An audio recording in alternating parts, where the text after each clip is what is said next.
As some of you may have known, because I keep mentioning it in videos, I've been playing a ton of Splatoon 2 in anticipation for the Octo expansion coming this summer. Now, I hope it's in May and not in June, but either one would be perfectly fine, and now that I've been playing Splatoon a whole lot, I do have some thoughts about it. Hello everybody, Gabe from Switchforce here, and if I'm honest, I completely messed up with Splatoon 2.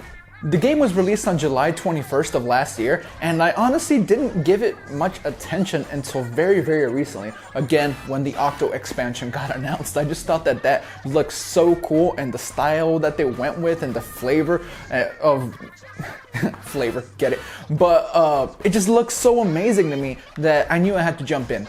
Now, obviously, I did play Splatoon 2 when it came out. I did some live streams, we participated in some Splatfest with you guys, and we did a whole bunch of cool stuff. But I never touched the single player, not once. It wasn't until the expansion got announced that I decided, okay, I want to play the expansion. Let me jump into the single player and see what that's like.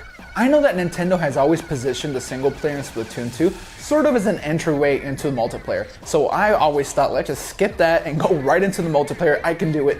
And I honestly wasn't ever very good at Splatoon 2 multiplayer. I am getting better, but that's a topic for another time. So I always just skipped it because I thought like, hey, they're just trying to like baby us into the multiplayer and I'll just avoid it altogether. But boy, was I wrong. The way that they set up the single player in Splatoon 2 is so good, and I wish more games would do this. A lot of you guys already know this, but for anybody unfamiliar, Sheldon, who is a favorite of mine now, whenever you go to each level in every sector, he a lot of time gives you weapons for you to use and try. Sheldon incentivizes you to use different weapons so that you can get more comfortable with them, and then maybe even take that into multiplayer. I know that the developers of the game have said that that is also a goal for them in the Octo expansion. They do want to continue to push different weapons so that everybody has a decent variety of people to play against when it comes to multiplayer. I just had no idea how much of the charm there was in the single player. The bosses at the end of every sector unfortunately get a little bit repetitive, but the levels, especially in the later sectors, can be very cool. The experimentorium in Sector 4 comes to mind,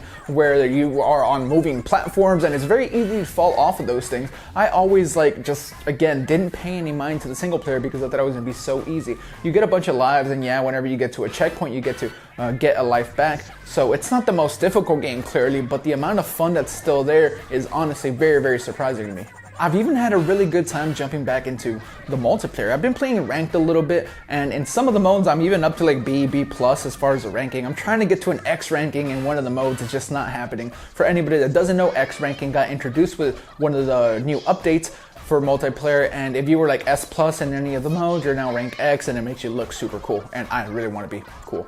So I've been having a ton of fun with the multiplayer as well. And this just goes to show you how important DLC is for Nintendo. If it wasn't for the fact that they announced the Octo expansion and I thought that looked so cool, then I would have never gone back and played so much of this game. I'm now over 25 hours into the game, when originally I had just played like an hour here or there. So much of that time has been spent in the last couple of weeks and not the first 6-7 months that the game's been out. So DLC is really important. It does shine and maybe breathe new life into a game that some people might have missed over. I do see people on Reddit ask all the time, it's like, hey, I never picked Splatoon 2 up, is it still a good time to pick it up? I think this is the perfect time to pick up Splatoon 2, both because the expansion is coming up and the game is just so great. There are constant updates, new Splatfests happening very often, and seriously, it's one of Nintendo's best packages.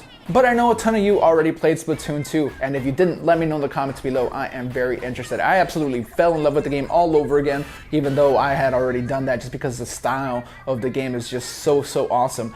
Sound off, let me know what you think. Apologies for getting to Splatoon 2 quite late, but better late than never. Let me know what you think in the comments below. Subscribe if you're not subscribed. Hit the thumbs up if you enjoyed the video in any way, and we appreciate your support. Switchforce out.